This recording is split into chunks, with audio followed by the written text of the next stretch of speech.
But meanwhile, the church bells are ringing. As John Donne once said, ask not for whom the bell tolls, it tolls for thee.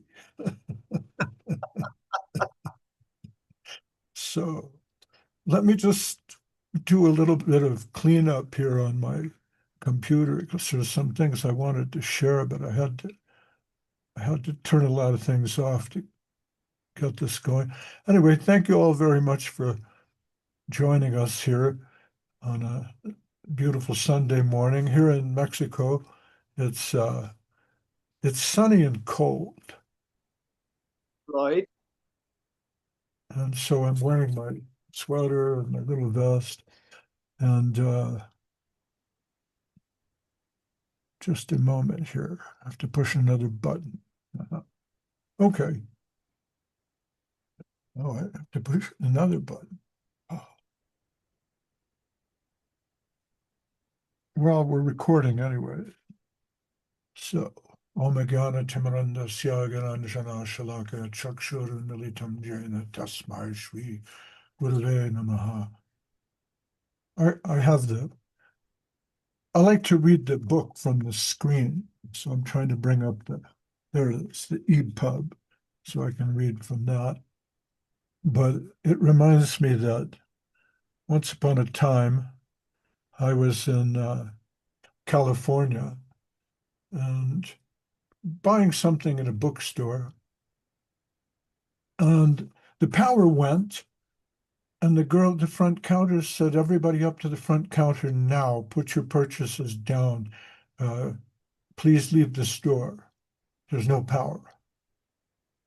And then a few months later, I found myself in India. Same situation. Could have been the same bookstore. The lights went out. So the girl took out a piece of paper and a pencil and recorded everyone's transactions with a pencil and a piece of paper, and nothing stopped. Everything continued. So I have my EPUB version of Sri Guruna's Grace, which I like to read from because I don't have to look down. But I also have the physical copy here as a backup. But in India, we understand how to do things high tech or low tech. High tech or low tech. It's just the same thing.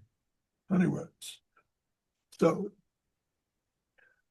I'm bringing up my screen version now there we are, so I can read to you. Where am I? The land of gurus. All right, we left off at chapter 11, the land of gurus. And, this is it's very deep and very interesting. And it's a simple thing to read from a book and say, well, okay, we read the book. Now we know what it is. But what I particularly like about Srila Sridhar Maharaj and his teachings is that when he leaves you with something, uh, you can think about it for a long time. You can meditate on it for a long time. You can learn a lot from everything that he says. And whereas Srila Prabhupada would say, chant Hare Krishna and be happy. And that's true, that's Jnana Shunya Bhakti, isn't it? You know, Srila Sridhar Maharaj would leave us with something to think about.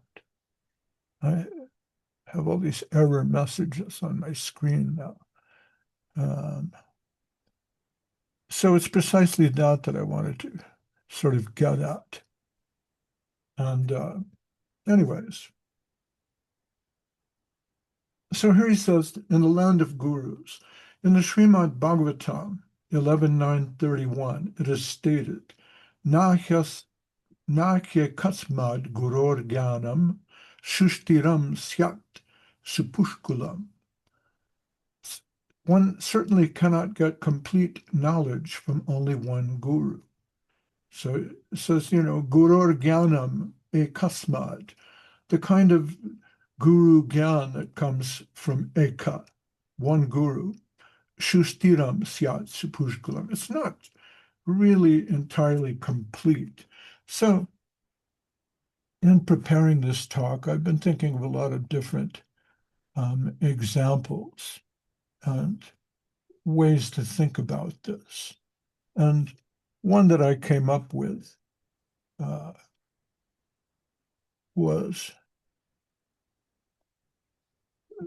when you're a little boy, your mommy tells you, don't play with fire, right? Don't play with fire. And you understand, okay, this is a profound and terrible point. Do not play with fire. But say your father is a blacksmith, and one day he takes you to the forge and he's going to teach you. And you say, oh, no, no, I can't play with fire. Mommy told me, don't play with fire. But your daddy is going to teach you exactly that. How do you play with fire? Watch me. I'm going to play with fire and I'm going to beat iron into a sword. So there's two different gurus there, your mommy and your daddy. And your mommy is telling you, don't play with fire.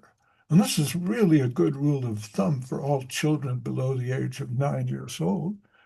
But if you're apprenticed to a blacksmith, you learn, how do you play with fire? First, you put on your gloves, you put on your special mask, you have protective clothing, you use tongs, hold the tongs like this. Then you can play with the fire all you want. So both of these different gurus are teaching you, but they have a different purpose in mind. So like that, how do we study the idea of different gurus? Well, Srila Sri Ramakrishna takes it to the Śrīmad Bhāgavatam, because this is always his main point of reference. And that's an important point for us as students of Gaudiya Vaishnavism and Rupa Goswami, Rupanuga Bhakti, Bhaktisiddhanta Saraswati Thakur. We always take our firm stand in the Bhagavad Purana. This was Chaitanya Mahaprabhu's point. So what does the Bhagavad Purana say about this one guru? Well, this is an interesting quote here. Na kasmat gurur jnanam. Who says this? See? Well, this is coming from a strange personality in the Bhagavad Purana, who is known as the Avadhūta. Now, sometimes the Avadhūta is identified as sort of a divine figure named Dattatreya. And this is found in the Bhavarta Dipika of Sridhar Swami, who is the original commentator on the Bhagavatam, as well as also found in the teachings of Srila Jiva Goswami, that there was this great sage. Some say an incarnation of wisdom. Some say an incarnation of austerity. In the Shakti-vesh sense, Shakti-vesh is what you wear. So someone who's invested with the power, it's kind of what that means. Invested with the power of wisdom, invested with the power of austerity. This is who the Avadhūta is. Now, there's a different line, which is not our line, that sees this Dattatreya figure in the Puranas as a Trimurti, that is a combination of Brahma, Vishnu, and Shiva. This is not our line. We don't take that sort of view. This is because Brahma, Vishnu, and Shiva are ontologically distinct. The example has been given of milk and yogurt. If Vishnu is like milk, then Shiva is something like yogurt. You can get yogurt from milk, but you can't change yogurt back into milk. Yogurt is a transformation of milk, as Shiva is some sort of transformation of Vishnu, but not Vishnu. And Brahma, well, he has a particular position as creator, but he's not in the same line as Vishnu or Shiva. The idea of combining the three into one figure is what we call syncretic religion or syncretistic. It means that there's an attempt being made to bring together distinct religions for the sake of peace and love and harmony, which is a nice idea, but doesn't usually work out. As, for example, in India, we have the Sikhs, where Guru Nanak started out trying to create sort of a synthesis between Islam and Hinduism, but it was rejected by the Muslims and the Hindus, who don't particularly like the Sikhs. So many different attempts at harmonizing religion have been made, but they don't always work out because there are big ontological differences. So we accept Dattatreya, however, as some sort of very deep, very wise emblem of austerity and devotion, because he's a personality in the Bhagavad Purana. He must be a great devotee. After all, he's teaching King Yadu, and Yadu Maharaj is the leader of the Yadu dynasty, which Krishna blesses by his appearance. So,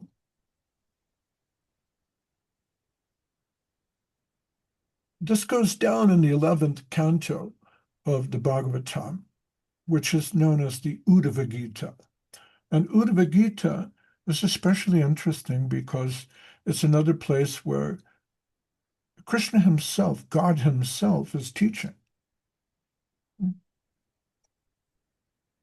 Just as we have the Bhagavad Gita, which is the holy word of God. Later, we have the Uddhava Gita, which is God speaking to Uddhava. Krishna, the Supreme Personality of Godhead, is explaining to Uddhava what he should do after the withdrawal and disappearance of the Yadu dynasty. The war of Mahabharata has taken place. In the beginning, we know that the representation of Earth, Bhumi, goes to Vishnu, who lies in repose on the milk ocean, and prays that he may appear on the earth to relieve the earth of the burden of so many militaristic kings. And Krishna's appearance, apart from other things, has to do with yada yada hi dharmasya glanir bhavati bharata, the reestablishment of dharma and the removal of so many satanic, adharmic principles.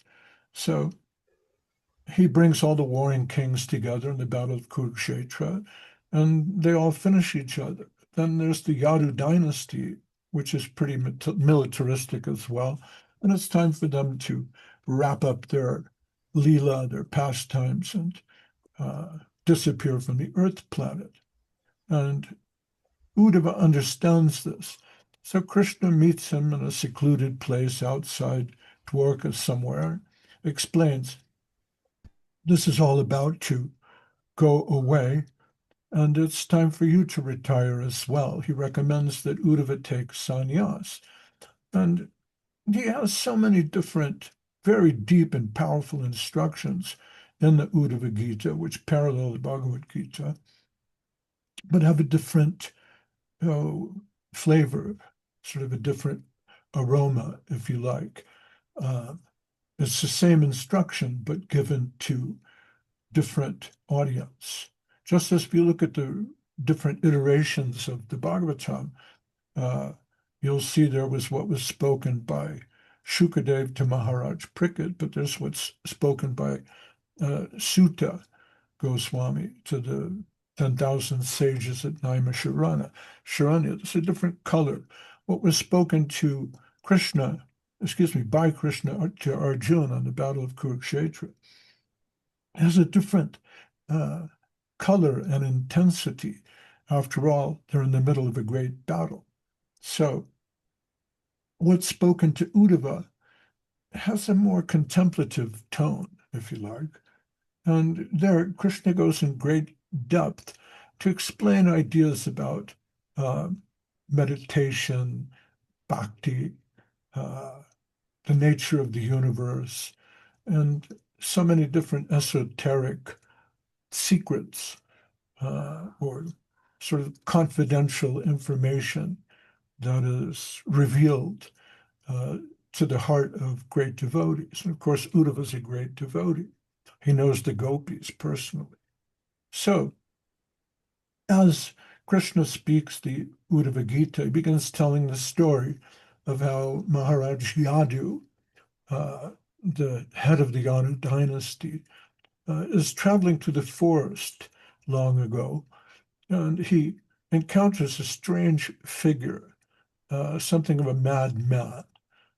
There's a young man walking on the road in the middle of the dark forest, and he's dressed in rags. He's barely clothed. So this figure is a kind of wandering mendicant, and he's known as an Avadhūta. And Avadhūta is someone who is not conventional. Perhaps you could say he's indifferent to social norms, but at the same time, inwardly established in deep realization. Nityananda Prabhu was also considered an Avadhūta because his path is impossible to follow. You cannot copy or imitate Avadhūta. When the followers of Sri Chaitanya Mahaprabhu found him to be quite unconventional and said, but Nimai Prabhu, oh, I'm sorry, Sri Chaitanya Mahaprabhu, how is it that you're following this Nityananda, or how are you associating with him? He's weird. He's really strange. The other day, he was walking around naked. Then Chaitanya Mahaprabhu instructed his followers, well, over there on the line, you can see his kopin, his underwear is hanging up over there. You cut that into strips and make a little kavacha. And you can put the kavacha in a little silver capsule and wear that around your neck as a holy amulet. That's who Nityananda Prabhu is. You're not really fit to carry his jockstrap. So Nityananda Prabhu was also an Avadhūta. And this strange personality in the teachings of Krishna and the Uddhava Gita meets King Yadu. And so King Yadu looks at him and he thinks, how is it possible that someone could wander around in this dark forest where there are tigers, there's bears, there's dangerous animals. It gets very dark and cold at night. There's no food anywhere. How does he survive? And not only does he survive, he doesn't look desperate. He doesn't have the hungry look of a man who's starving. He's not asking me for charity. So he begins a conversation with the Avadhūta, and he can see this particular individual soul is deeply steeped in some kind of wisdom. And he wants to know, well, how did you arrive at this enlightened state? I don't see any ashram around here. I don't see any particular rishis or gurus. How did you achieve such enlightenment? And at this point, the Avadhūta, he starts explaining about his 24 gurus, which gets us back to the point under discussion, because at the end of his instruction, or somewhere in his instruction, he'll say, you can't get complete knowledge from only one guru. So King Yadu says, well, explain this. And the Avadhūta says, well, I have 24 gurus. And how is that? Well, the Avadhūta draws his knowledge by learning from these gurus, some of them from nature itself, which is which is kind of a fascinating idea.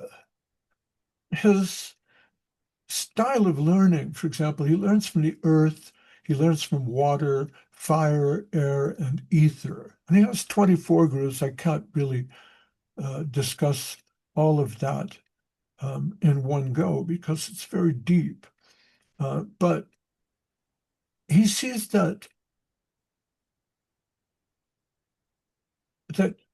it's possible to learn from nature itself, which is kind of curious because, for example, the followers of Gaudiya Vaishnavism, we will say daily 3 times at the sunrise, noon, and sunset, the Gayatri mantra, which contains the words Om, Bhur, Bhuva, Sva. So this Bhu, what does it mean? It means the world of experience, the world of reality, what has been manifest.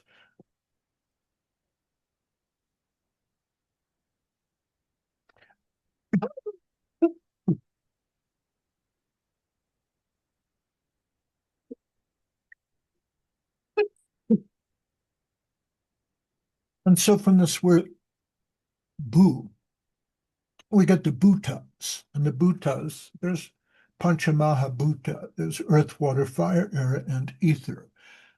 Or, you know, Bhumi, Vayu, Agni, uh, Akash, like that, air. So, there's a lot of different things to think about here. One of them is if you try to take the position of the Avadhūta, we mentioned that you cannot really imitate an Avadhūta. Will you draw the same kind of lesson from earth, water, fire, air, and ether as the Avadhūta, as Dattatreya Maharaj? Maybe not. So we talk a lot about the guru and what is his qualification, but our own adhikar is also important. What's your qualification? What's my qualification? So not everyone who looks at nature will see what the Avadhūta sees. Nature has a lot to teach us, but it doesn't teach everyone the same lesson. So, for example, Darwin, he looks at nature and he concludes that life is driven by competition, survival, the dominance of the strong, and things like that. The ancient Greeks, they observing the same forces. They populate nature with quarrelsome gods, jealous spirits, cosmic dramas. But all this really sort of mirrors human passion. Uh, so it kind of depends on your own qualification, what you can draw from nature. But I think it's interesting that if you can cultivate a certain kind of receptivity,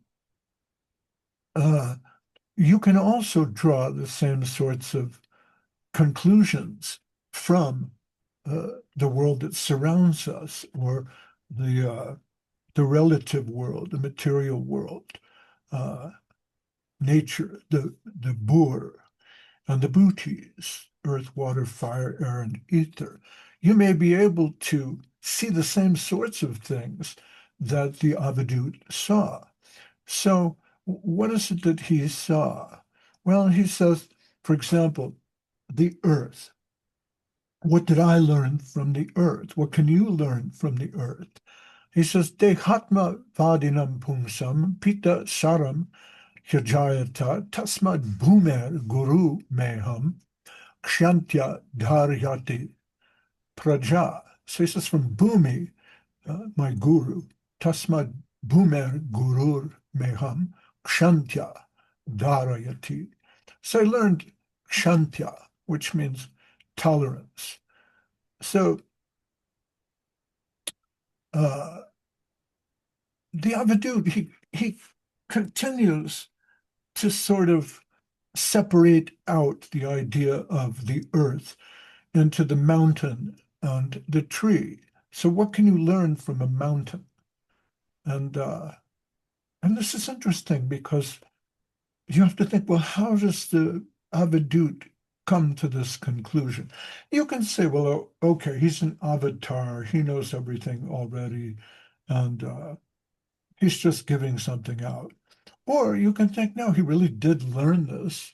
And what one man can do, another man can do. If one person can learn uh, to weave a basket, another person can learn to weave a basket. So if the Avadhut can learn something from the mountain, maybe I can learn. What is it that he learns? He learns to bear all burdens without protest. Uh, a mountain embodies tolerance because you can blow off the top of the mountain. You can put a road over it. You can hit the mountain with thunder or an atomic bomb. But the mountain will just tolerate that. The mountain will shrug it off. And it's interesting also because the original title of this book, Sri Guru's Grace, uh, Goswami Maharaj was saying, we should call it Guru, heavier than the Himalayas, because this is one of Srila Sridhar Maharaj's sayings. He said, Guru means Gariyan, it means heavy. Like in English, we have the word gravity, Garivan, heavy. He said, heavier than the Himalayas. So the Himalayas have been there for millions of years. And it doesn't matter whether China wars with India or Nepal or Pakistan or Russia over the Himalayas. The Himalayas are going to be there. They're still there. They'll be there in 100 million years from now when all these nation states cease to exist. So the idea of tolerance, of course, we have the idea of tolerance in the Trinadapi Sunichena verse of the Shikshastakam from Sri Chaitanya Mahaprabhu, where he says, Trinadapi Sunichena Tarorapi Suhishnena, should be tolerant like a tree. But the Avadhut, he also mentions the tree. So from these two ideas, the mountain and the tree, we get the idea of gravitas. We can say that the mountains represent the earth, its tolerance in a concentrated form. They're immovable, ancient, heavy like the Himalayas. But then there's also a tree. So the tree offers shade, fruit, flowers, oxygen to everyone. Doesn't matter if you cut their branches or throw stones at it. You can even cut the tree down and make it into furniture or a guitar. But the tree tolerates and gives. So from the earth, we learn how to be tolerant, how to be humble, uh, how to stand, bear, and serve. And this is important as the foundation for any kind of devotion, because if we don't have the quality of tolerance, then we fall prey to anger. And anger and pride will destroy love. So first, become free from anger. Now you might think, oh, well, that's a simple lesson. That's really easily learned. Okay, what's next? But it's not a simple lesson. It's something that you get up every day in the morning and struggle with because there are so many slings and arrows of material existence, so to speak. Every morning when I wake up, I get 3 phone calls from some company that thinks I owe them money because one of my wife's aunts gave my phone number as a reference, and she passed away 2 years ago. So I've explained to them very politely, the person who you're trying to reach no longer exists on the Earth planet, but they'll call me 3 times in the morning and ask me for money anyway. So should I get angry? No, of course not. That's just one little thing. But every day is pregnant with thousands and thousands of little things.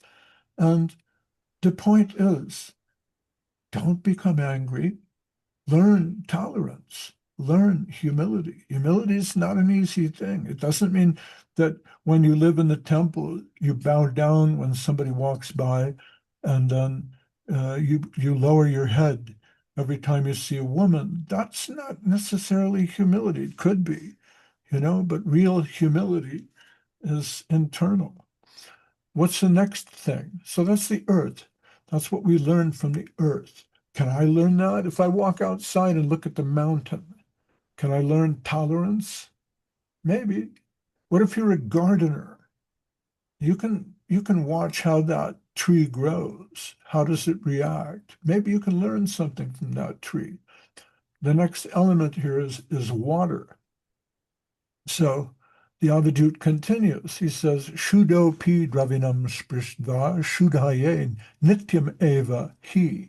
The word shuddho here, it means pure. Tayam yata pyasangsaktam tasmad gurur itishyate. This is water. It purifies whatever touches it, remaining unattached. So if you have something dirty, what do? You clean it with water, and the dirt and the water will mix together. But later on, the water has this curious property that it will turn into steam in connection with the sun, and the steam will become a cloud, and the rainwater is pure. So water, it teaches purity, but also flow.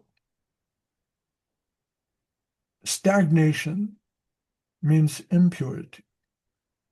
So this is another interesting point about sadhana.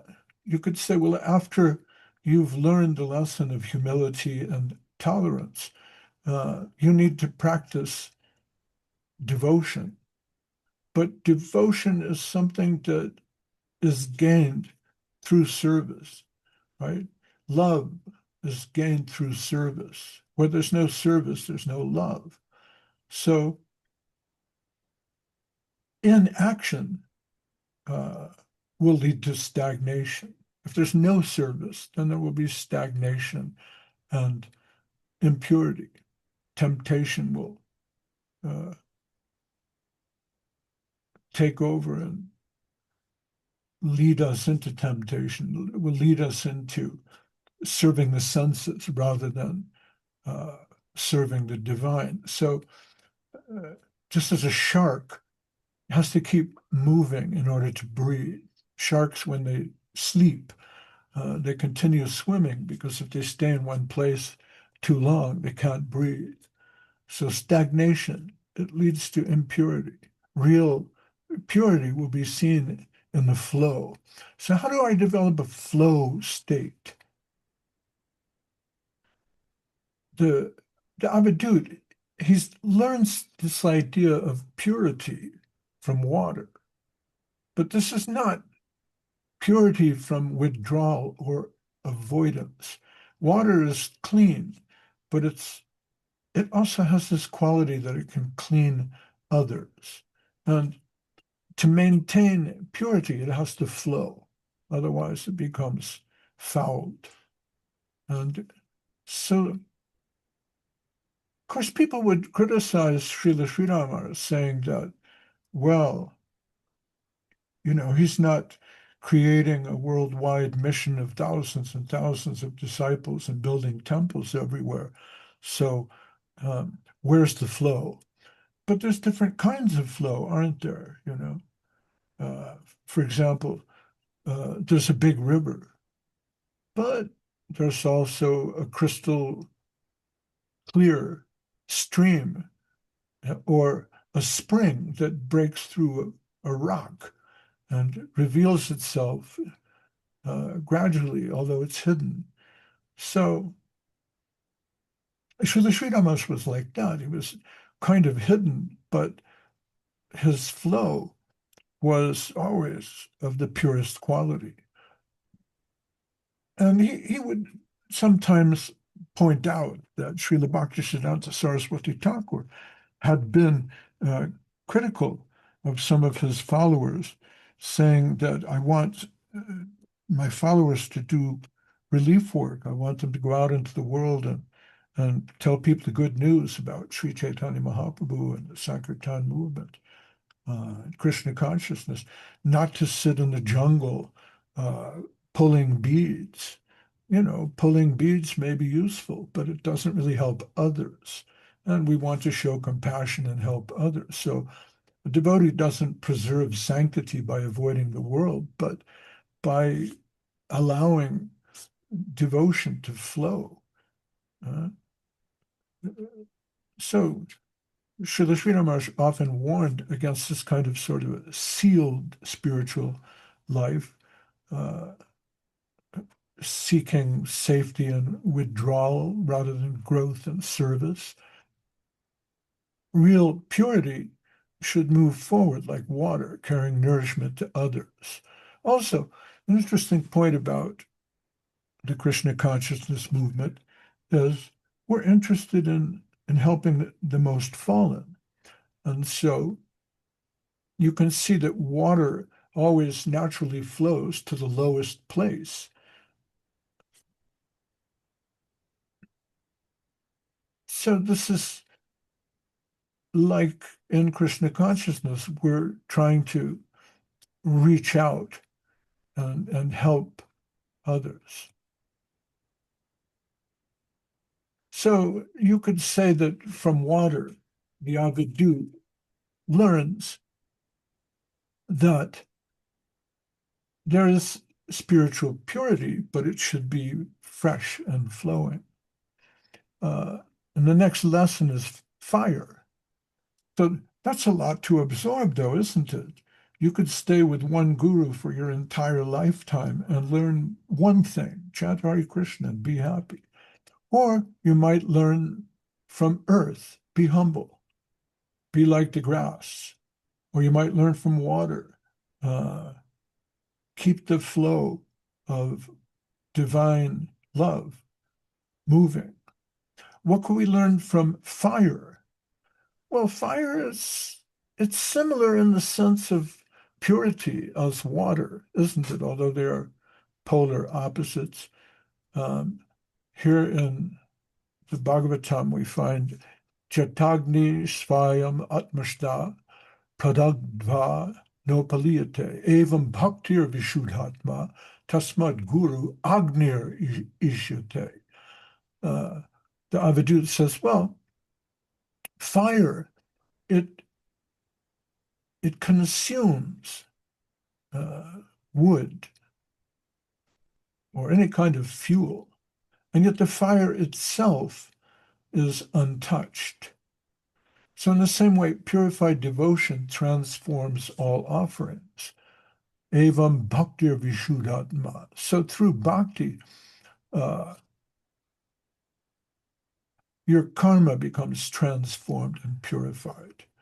So this is the same teaching that Krishna gave to Arjuna on the Battle of Kurukshetra when he tells him to fight, because that's Arjuna's dharma through his struggle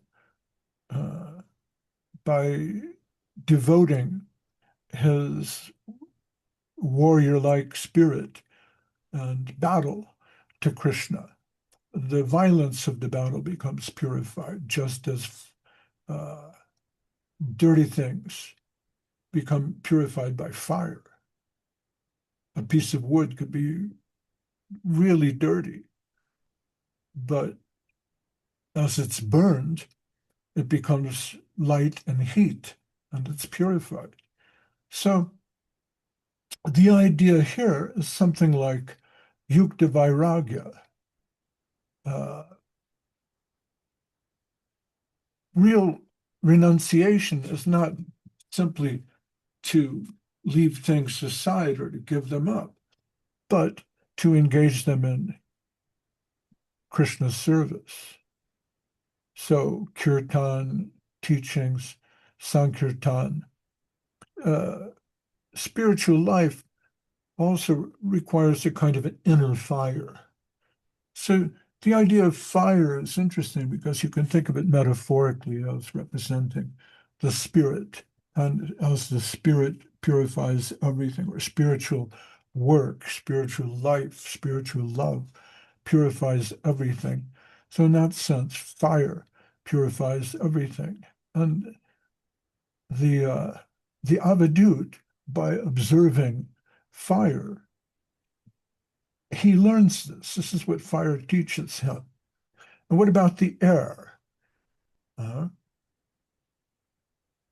Avadhūta says, Sarvatra gachan api anila sparshar na lipyate kvachit gunar sangsrijyamano pi tasmad guru anilo mata. It says, what about air? And it's interesting that when the Avadhūta discusses air, he's thinking of it more in terms of wind. And he says here, although moving everywhere and contacting all things, the wind is not contaminated. Therefore, the wind is my guru. So these three different elements, water, fire, air, they have the capacity to consume something or move through it or carry it away. And in this sense, create purity out of impurity. So also the wind as air, the wind is air with movement. So the idea here is move through the world without being attached to it, or as Jesus Christ, whose birthday we just celebrated, put it, you can be in the marketplace without being of the marketplace. In other words, move through the marketplace. You have to. It's a requisite of life. You cannot detach yourself entirely from society and reality. You have to be within certain material realities, surrounded by these different bhutas or material elements, but don't let them carry you away. Move through them like the wind. Be water. Purify what you touch. So air carries aromas, but it doesn't hold on to them for very long. In Bhagavad Gita, Krishna also says, of purifiers, I am the wind. So this is a lesson to be learned about active spiritual life, or sadhana bhakti, to be active without attachment to the fruits of activity. So fruits also means things like money, respect, power. We need to learn how to walk through the world without being attached to it, without having the world cling to us. So the wind reminds us that our progress in bhakti is not, it's not like Zen. Um, it's not a kind of meditation that is measured by stillness. When air is still, it has a different quality, but wind moves. So the idea is we should move continuously in service in Krishna bhakti without losing our inner orientation. And then finally, there's akash, or ether. And akash is kind of an interesting quality to think about, because what does it mean? 19th century scientists had this idea of ether that was borrowed from the Greeks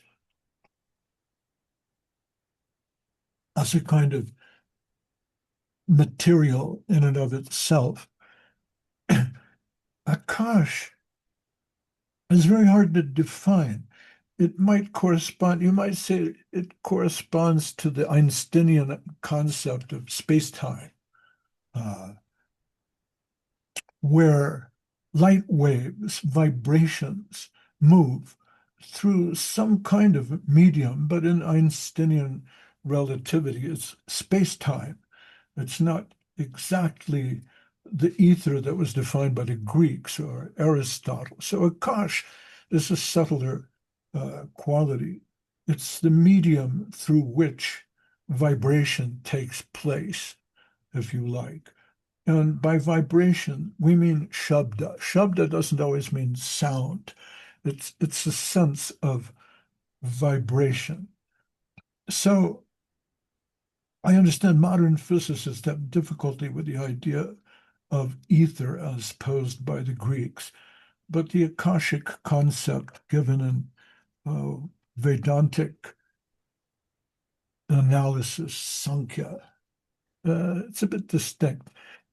So the Avadhūta here he says, Chata nabho na sangena lipyate sarva karma bhi, tata munir na lipyata tasmat guru ihambram. He says, just as space is not affected by what passes through it, so a sage should remain untouched. So in this way, ether is my guru. So the idea that there is some sort of inner space as part of the world of experience, and that this is distinct from air because air rests in that. It's kind of a subtle idea, but it's easier to conceive of air as wind. And you might think that, well, wind is active, whereas Akash is sort of a passive medium through which wind is going to move and act. And you might think of this in the following sense. You could take it that if there is to be some sort of spiritual action, and that action takes place upon some kind of spiritual ground, then the action would be sadhana bhakti, or our disciplined approach to divine service, and the ground through which that moves would be faith or shraddha. So in this way, the Avadhūta is representing that through this ground of faith, one develops spiritual movement represented by wind, and that spiritual movement should be purifying like water, should burn like fire, and should develop the qualities of humility and tolerance like earth and the mountain. And in this way, he's learning from all these different gurus. So he comes to his conclusion. Nahya kasmad gurur jnanam sadhayat suprabhudidi. Kalan nahir gurubir vidvan pragyam vridhim upaitihi. He says, knowledge does not arise suddenly from a single guru. Over time, through many gurus, through many teachers, the wise increase their understanding. So, for example, the Avadhūta reminds us that wisdom comes through many different forms of guidance. And we can look back on Christmas and honor the birth of Christ and revere him as a great teacher. Yet, our personal spiritual maturity recognizes that he wasn't the only teacher, and that since the time of Christ, there have been many great teachers, and even greater teachers like Sri Chaitanya Mahaprabhu. And so truth speaks through many great teachers. And this is all harmonized in our devotion to Srila Bhaktisiddhanta Saraswati Thakur, Srila Guru Maharaj, Govind Maharaj. So in this way, after listing his 24 teachers, the Avadhūta draws his conclusion that wisdom does not arise suddenly or from a single source. And so that's more or less my reading of this little shloka here at the beginning of the chapter.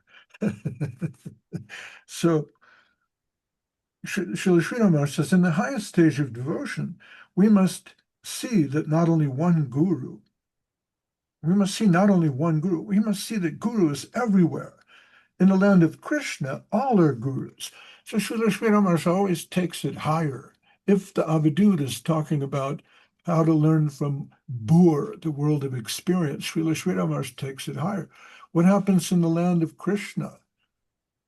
If you go there, who will you learn from? Guru is everywhere. In the land of Krishna, all are gurus. Our transformation should be towards that.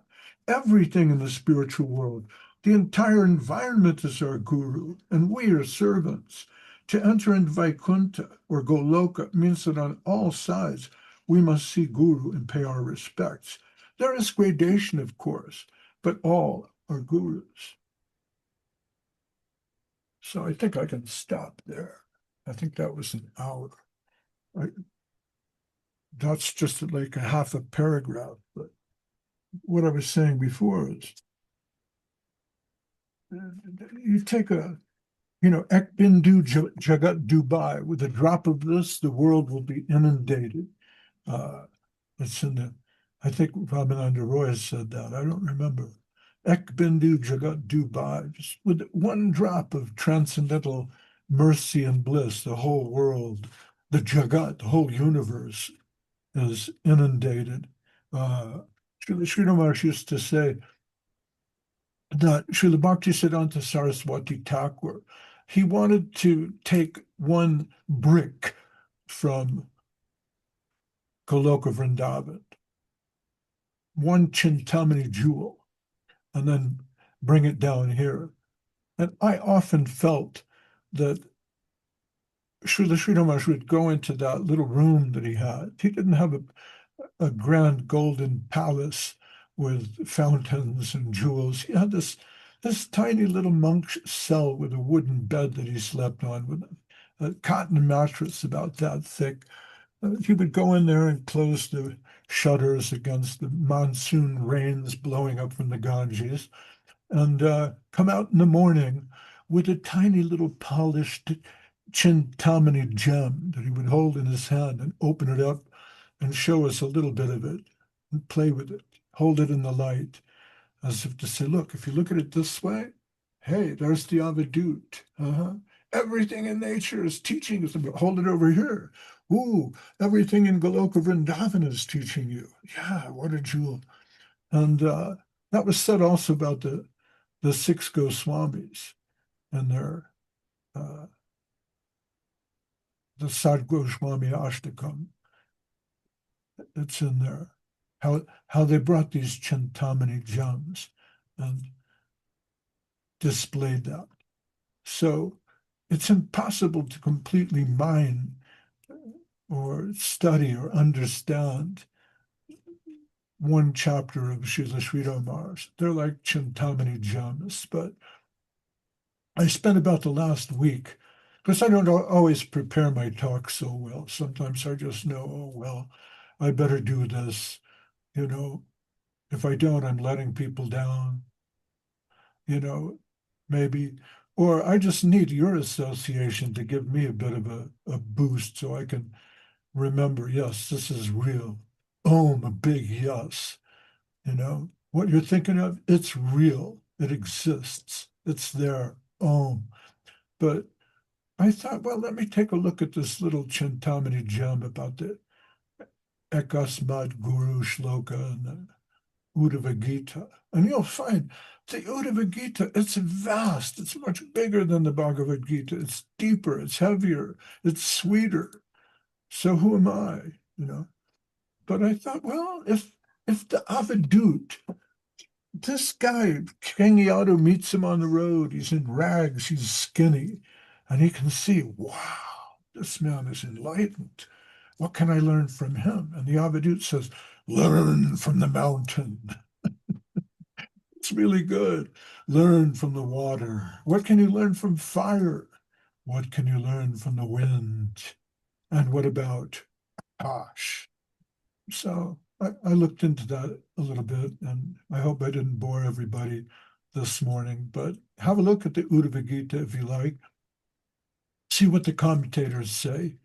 What does Vishwanath say? You know, what does Sridhar Swami say? Also, Srila Sridhar Maharaj liked his name because he liked that the first commentator on the Bhagavatam was Sridhar Swami. So he liked his name, you know. Anyways, that's all I can do. I can do. I'm good for about an hour, given the technology and everything. And I'm sorry for any technical problems. Is the sound okay?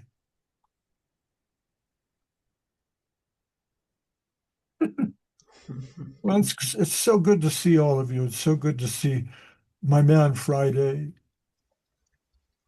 you know, and Daniel Defoe's great work. Robinson Crusoe's destroyed. He's on a desert island all alone. He doesn't know what to do. There's no one to talk to. But he runs into this man on Friday, and he says, I will call you Friday.